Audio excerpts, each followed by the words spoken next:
I will start this by saying that my mother has always deeply desired to have a daughter. This was something she had dreamt of for as long as I can remember. Her excitement was palpable when she and my father discovered they were expecting their first child, which happened to be me. However, everything changed the moment she learned I was going to be a boy. She was extremely disappointed, and this disappointment wasn't something she kept to herself. In fact, she has recounted this story to me on numerous occasions throughout my life, making it clear that she had always wished for a different outcome. My parents did plan to have more children since my mother in particular had her heart set on having a daughter. Unfortunately, life had other plans. After I was born, my mother started experiencing severe health complications, which over the years, made it impossible for her to carry another child. The idea of never being able to conceive again was devastating for her.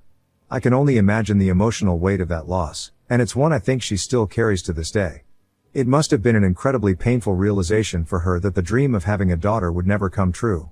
In the years that followed, my mother would often speak about her yearning for a daughter, a sentiment that seemed to intensify as time went on.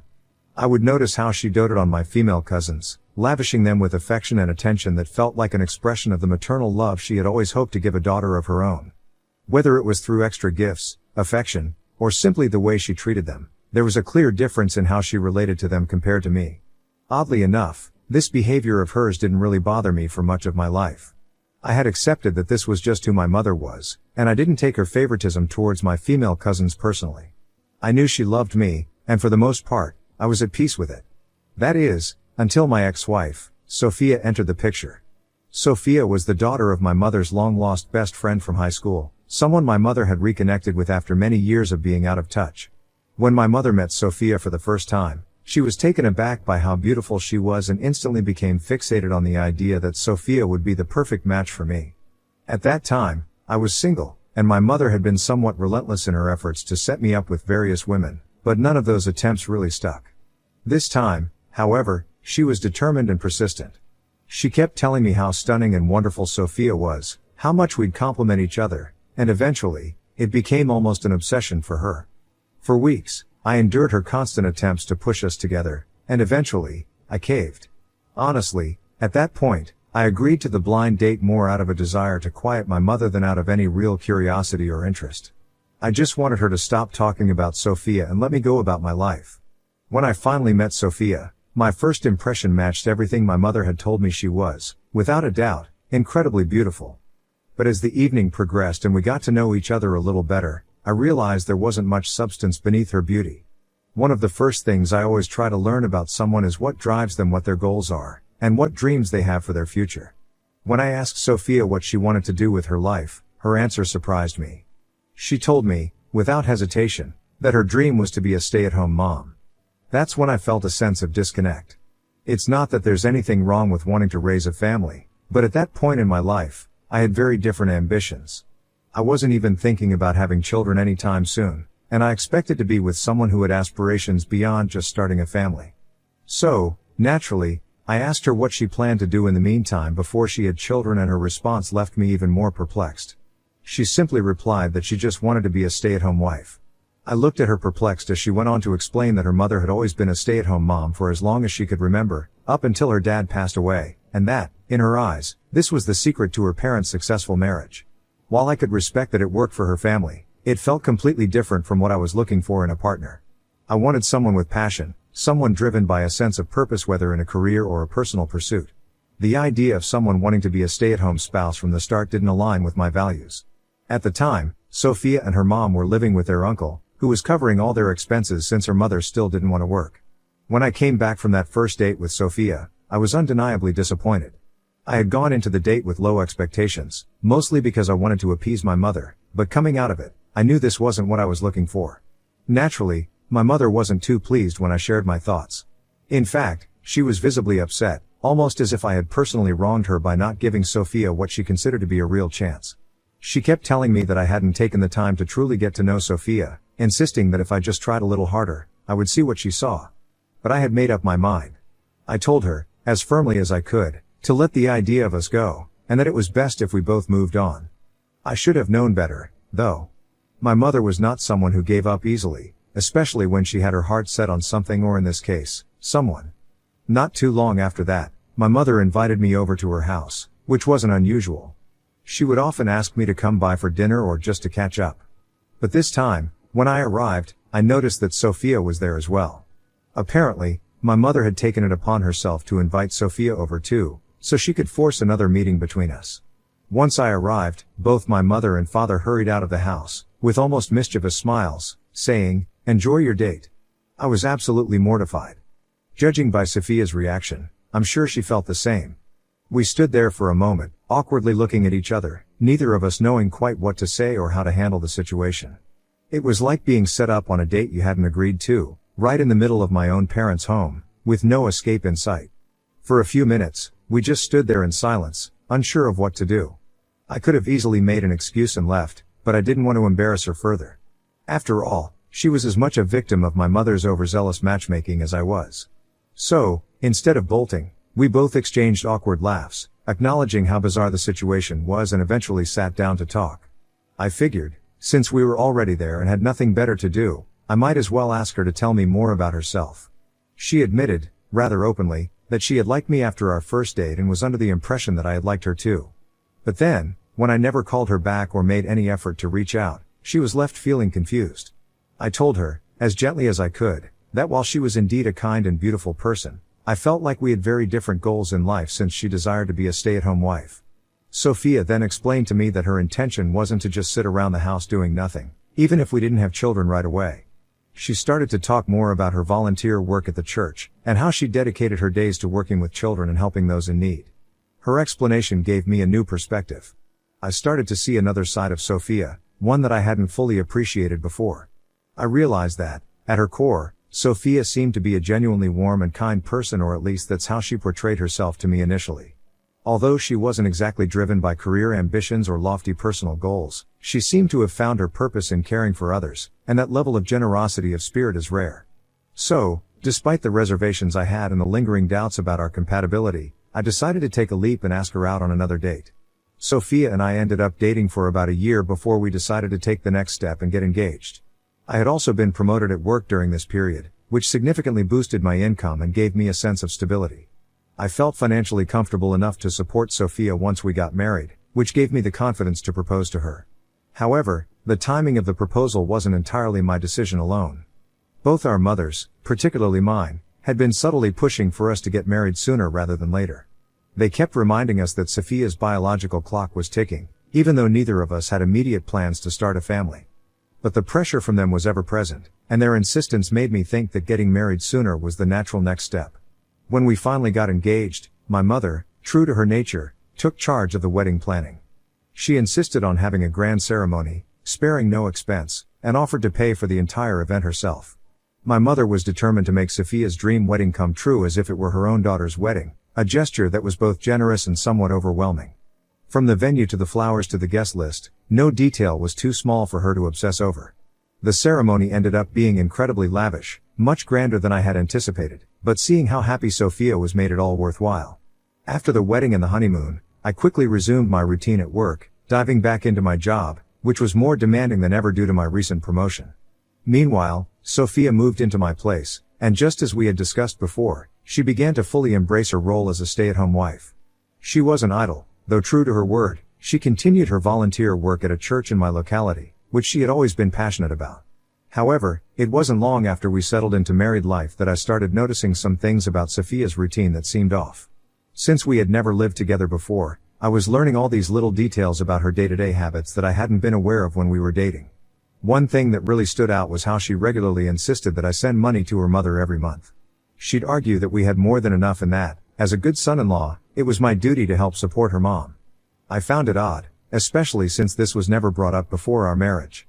I had always assumed her uncle took care of her mother's needs, but now, out of nowhere, I was expected to contribute financially. Secondly, Sophia would often go out and come back home really late in the evening. I expected that since she was a stay-at-home wife, she'd be at home more often, handling household things like cooking and cleaning during the day. But instead, she always seemed rushed when I got back from work, and would frantically start to cook dinner late in the evening. Whenever I asked about why she was coming home so late, she would tell me how she was helping someone, whether it was a homeless person she met or a kid from the community who needed some guidance. I didn't want to discourage her from doing what she felt was meaningful. But at the same time, I thought there was at least an understanding that as a homemaker, she would handle certain household responsibilities. This wasn't happening. Our meals were often late, or she'd throw something together at the last minute. The laundry was never done in time, and the house was rarely cleaned the way I thought it should be. I tried not to make a big deal out of it at first, but as time went on, I couldn't help but feel frustrated. I began bringing it up with her, having several calm conversations about how she could balance her volunteer work and her responsibilities at home. Each time, she promised me she'd change and do better, but the pattern never changed. It was always the same story: late dinners, chores left undone, and excuses about how busy she had been helping others. One weekend when she was, once again, out volunteering, I decided to go surprise her at the church where she said she volunteered. I thought maybe it would be nice to spend some time with her in her element, and I figured I could even lend her a hand if she needed help with anything. When I arrived at the church, I asked around for Sophia, expecting to find her in the middle of her volunteer work. However, the people at the church seemed confused when I mentioned her name, and after asking several people, it became clear that my wife had never volunteered there. In fact, no one knew who she was. I felt a knot form in my stomach as I processed this. For months after our marriage, Sophia had been telling me that she spent her days at this particular church volunteering, but now I was hearing that she hadn't even set foot in the place. I kept trying to convince myself that maybe I had made a mistake. Perhaps I had misunderstood the name of the church, or maybe she volunteered somewhere else nearby. Later that evening, when she came home, I decided to play it cool. I casually asked her how her day was, and she launched into her usual explanation of how hard she had worked that day, telling me in detail about all the people she had helped and the things she had accomplished. After she finished, I asked her directly what church she had been volunteering at, just to see if she'd give me the same answer. Sure enough, she repeated the name of the church I had visited earlier, the same one where I had been told she didn't work. That's when it became clear to me that something was seriously wrong. Sophia had been lying to me, not just once, but repeatedly, about where she was spending her time. It wasn't just a simple misunderstanding, she had been deliberately deceiving me, and I couldn't figure out why. What was she really doing all day? Why was she lying to me over and over again? Something was definitely up, and I was determined to get to the bottom of it. The very next day, instead of heading to work as usual, I parked my car a few feet away from our house, far enough to stay out of sight but close enough to keep an eye on Sophia. I had made up my mind I was going to follow her and see where she spent her day. I wanted her to prove me wrong, to head to the church like she always said, and for this entire suspicion to be a misunderstanding. I was even mentally preparing myself to confess to her later, apologize for doubting her, and explain that I had let my insecurity get the best of me. But what unfolded next was something I could never have prepared for. An hour after I left the house, I saw her walk out the front door, but instead of the usual conservative clothes that she often wore around the house or around me, she was dressed completely differently in shorts and a tank top, an outfit I had never seen her wear before. I watched as she got into the car, and instead of driving in the direction of the church like I had expected, she took off in the opposite direction. My heart started racing. I followed her, staying a few cars behind to avoid raising suspicion. I kept telling myself that there had to be a logical explanation. Maybe she was running an errand. Maybe she was meeting someone else from the church. Maybe. Eventually, she pulled into a quiet neighborhood and parked in front of a house I didn't recognize. It wasn't her mother's place, and it didn't belong to any of her cousins as far as I knew. I saw a man walk out of the house to greet her. My heart sank as I watched them embrace. And then, to my utter shock, they kissed in the driveway. They held each other, arms wrapped around one another like it was the most natural thing in the world for them. I couldn't breathe. It was like watching a car crash in slow motion, except I was the one crashing, and there was nothing I could do to stop it. My hands tightened around the steering wheel as I tried to process what I had just seen. Sophia and the man then walked back inside the house, arms wrapped around each other, as if this was something they had done 100 times before. I felt sick. One thing seemed clear to me: this wasn't just a random fling or a one-time mistake. The way they interacted, the comfort between them, it was clear that this was a long-standing affair. My heart felt like it had been ripped out of my chest. All the doubts, the odd timings, the strange excuses, it all started to make sense now. She had been living a double life, lying to me about where she spent her time while carrying on this affair right under my nose. My first instinct was to call my mother. I wanted to vent, to tell her everything, to hear her voice and get some sort of comfort. But I knew if I told her, she would no doubt call Sophia immediately, either out of anger or shock, and that would tip Sophia off. I didn't want Sophia to know that I had found out, at least not yet. I needed proof. I needed concrete evidence of her affair so that when the time inevitably came to confront her, I would have everything I needed to end this marriage. I had to be smart. For 2 weeks after that shocking discovery, I channeled all my energy into gathering the evidence I needed to finally confront Sophia and initiate the divorce. During this time, I met with a lawyer to ensure that my assets would be protected as much as possible when the divorce went through. I knew that Sophia and I didn't have a prenuptial agreement, and I wanted to make sure that the fallout from this betrayal didn't leave me in financial ruin. The evening I finally confronted Sophia felt surreal. I sat her down and calmly told her that I knew about her affair. She looked shocked at first, and even tried to argue, to deny what I was saying, but I had come ready for this. One by one, I presented her with all the evidence I had collected over the past month, photos of her with the man, screenshots of their text messages I had collected from her phone, and even records of the days she had lied to me about being at church.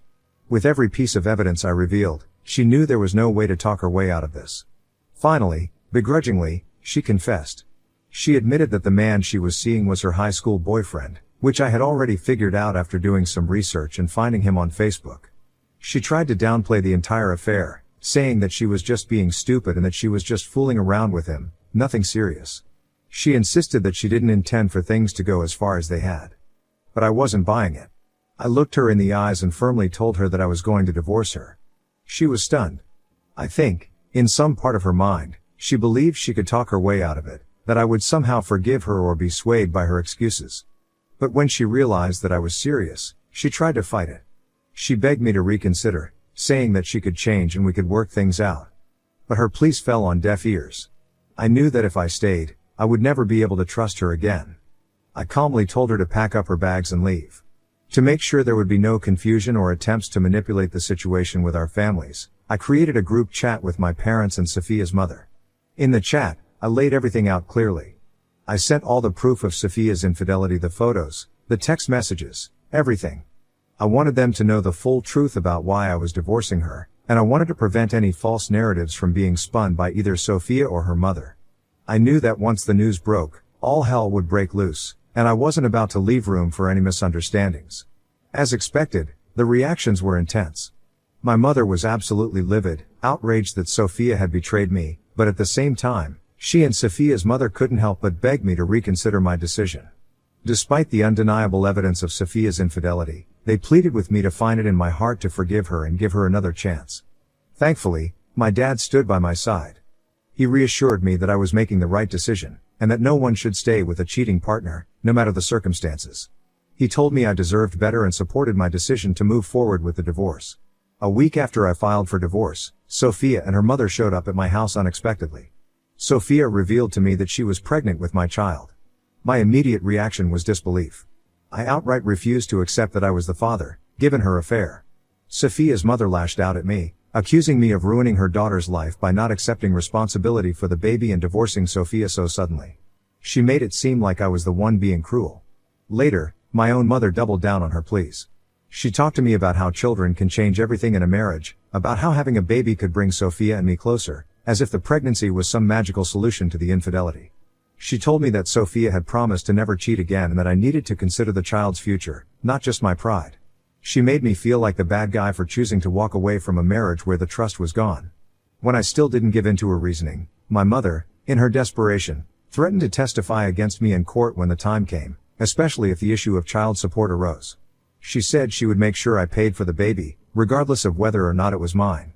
DNA doesn't matter, family is family, she argued, implying that she didn't care who the biological father was. She was determined to claim the child as her grandchild, even if it meant going against me in court. And that is exactly what she did. True to her word, my mother testified against me during the divorce proceedings, which was one of the most painful betrayals I've ever experienced. My lawyer and I fought hard to make sure that the court understood that Sophia had been unfaithful and that there was a very real possibility that the child wasn't mine. But my mother and Sophia's mother testified that Sophia's affair wasn't anything sexual, downplaying her infidelity as if it had been some sort of an innocent mistake. They even argued that because Sophia and I had been intimate just weeks before our separation, right around the time I had discovered her affair, the baby must be mine only. Thankfully, in the end, the judge ruled that they couldn't make any final decision regarding child support or paternity until after the baby was born and a proper paternity test needed to be conducted. Only then would it be determined whether or not I was the biological father. I was relieved. It felt like a small victory in what had been a draining and painful process. At least now, I wouldn't be forced into supporting a child that might not be mine without solid proof. But my mother, Sophia, and her mother were furious with the outcome. My mother, Later, came up to me and told me how she wished I was not her child and that if I was truly a man then I should pull my pants up and accept Sophia's child as mine, regardless of what the paternity test proves. Over the past months, my mother has gone around bad-mouthing me to everyone in our family, painting me out as the villain who destroyed my marriage over what she insisted was just Sophia's one-time mistake. No matter how much proof I presented or how many logical arguments I made, my mother clung to her narrative, blaming me for everything that had gone wrong. So, you can imagine my satisfaction when the day finally came for the paternity test results. Sophia gave birth to a girl this week, and we promptly had the test done. It turned out that the baby did not belong to me, as expected. When I shared the results with Sophia, she broke down in tears, pleading with me to accept the child. She argued that her friends and family were going to shun her and her daughter if I didn't step up and take responsibility. I felt a deep pit of sympathy for her situation, but it didn't change the fact that I was not the father. "I'm sorry, but I can't do that," I told her firmly. "It's no longer my responsibility." Since then, Sophia has continued to call me and leave me voice messages begging me to reconsider. Ida for not claiming Sophia's baby as mine? Update 1. So, for everyone asking, Sophia is arguing that since I probably won't have kids anytime soon, I should think of this baby as mine, even though she cheated on me. She also revealed that the guy she was having an affair with, her high school sweetheart, has refused to marry her. In fact, he has never been ready to settle down, which is why she had to marry me in the first place. It's clear she wanted to use me as a cash cow while continuing her affair with him. Honestly, I hope she at least takes him to court for child support, but at this point, I just don't care anymore. Update 2. I took everyone's advice and made a post to publicly announce that I am not the father of Sophia's child. I was tired of my mom supporting Sophia after the way she had cheated on me and wanted to humiliate her just the way she had done to me for months on end. Well, guess what? After I made my post calling out my mom for backing Sophia, she called me furious because people had started to turn on her. She accused me of betraying her, which was ironic since she was the one who actually backstabbed me by testifying against me in court and trying to make me pay child support. A lot of my mom's friends and relatives had actually believed her at first, but now, with the paternity test results in, it is clear that my mom was wrong about Sophia.